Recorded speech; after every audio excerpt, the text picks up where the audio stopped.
Have you been basically, have you had unfettered access to relevant documents?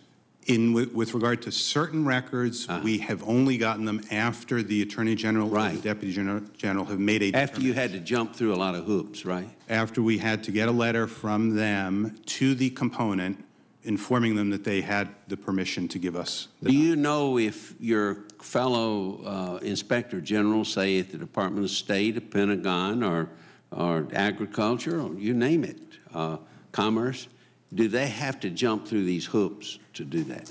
Well, I understand that there's one Inspector General at the Peace Corps, for example, who has tried to get records to do the oversight I think Congress expected in connection with sexual attacks on volunteers overseas, that has an opinion from her general counsel indicating that the IG Act does not give her authority to look at those records.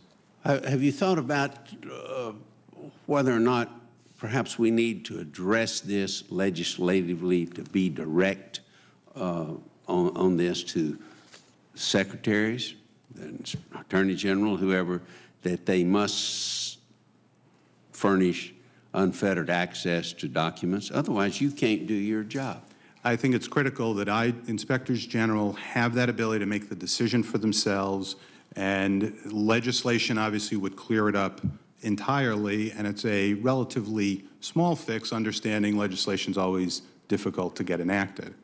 Well, it might not be that hard to get enacted with the chair of the Appropriations Committee. Who knows, you know? But I think that we need to make sure, under all circumstances, that you and your fellow Inspector Generals have unfettered access to documents that could root out wrongdoing in any department.